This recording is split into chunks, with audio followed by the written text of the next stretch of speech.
चलते हैं आज की कहानी की तरफ। कहानी की तरफ जाने से पहले आपसे गुजारिश है कि चैनल को सब्सक्राइब ज़रूर कर दीजिएगा। हुरम, तुम अभी तक यहीं बैठी हो? बैग पैक नहीं करना है? सारे नीचे तैयार बैठे हैं और तुम्हारा ही इंतज़ार कर रहे हैं। आप ही मुझे नहीं जाना गाँव। आप अब्बू से कह दें मुझे ये शादी नहीं करनी है। हम ताया अब्बू की डेथ पर क्या चले गए, वो लोग तो हम पर अपना हक ही समझने लग गए। पता नहीं ताई अम्मी ने क्या सोचकर मेरा रिश्ता अपने जाहिल गवार बेटे के साथ कर दिया। एक नंबर का निकट्टू इंसान है वो। और ये जो जाहिल मर्द होते हैं ये अपनी बीवी को अपने पाँव की जूती समझ के रखते हैं। आप अब्बू से बात करें और अम्मी से भी, आपकी तो वो बहुत सुनते हैं।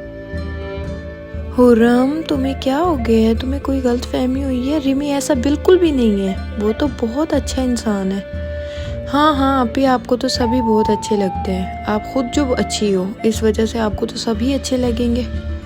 लेकिन आपने देखा है उसका कॉम्प्लेक्शन कितना डार्क है, तवे से भी ज़्यादा काला है। और कॉम्प्लेक्शन का क्या, आप भी उसके साथ तो गुजारा हो भी सकता है, लेकिन आपने उसकी लैंग्वेज देखी है? उसे बोलने का बिल्कुल भी सेंस नहीं है। मैं ऐसे बंदे के साथ नहीं रह सकती। बुरी बात हुरम, ऐसे नहीं कहते।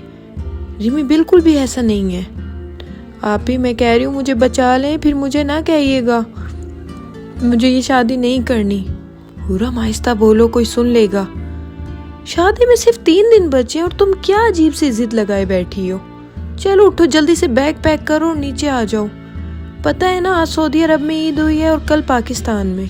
हमें फैसलाबाद भी पहुंचना है। देखो नवीद भी आ गए हैं और फुप्पो भी आ गई हैं। तुम भी उठो और तैयार हो जाओ। मुनीब भी उठ गया है। उम्मीद करती हूँ अब मुझे दोबारा आने की ज़रूरत नहीं पड़ेगी। तुम नीचे आ जाओगी। मरियम हुरम को डांटते हुए कमरे से बाहर निकल गई। मतलब मेरी धमकी का भी आप ही पर कोई असर नहीं हुआ? वो दोनों हाथ से अपना सर पकड़कर बेड पर बैठ गई।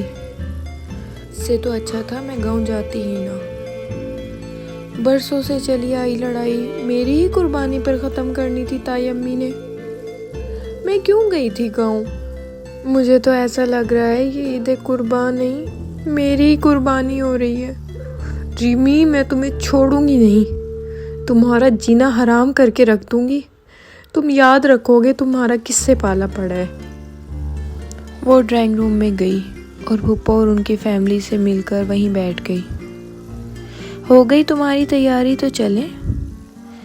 किरण उसके पास आकर बैठी, जो उसकी बचपन की दोस्त और फूफो की बेटी थी।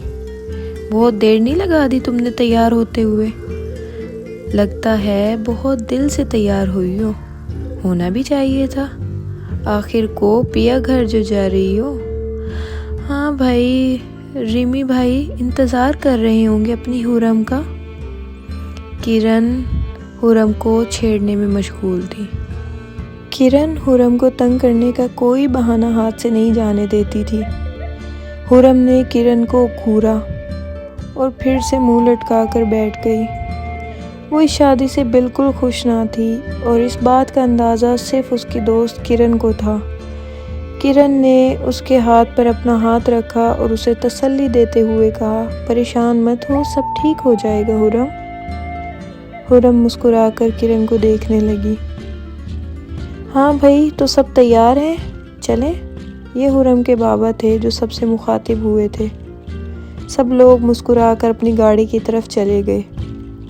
फूफा जी की कार में किरण और उसकी मम्मा थी और नवीद की कार में उसकी बीवी मरियम और बेटा मुनीब था। और सबसे लास्ट कार में हुरम और उसके मामा बाबा थे। घर को अच्छे से लॉक करके वो लोग सफ़र पर रवाना हो गए। कुछ ही घंटों की मुसाफत पर वो अपने आबाई गांव पहुंच चुके थे।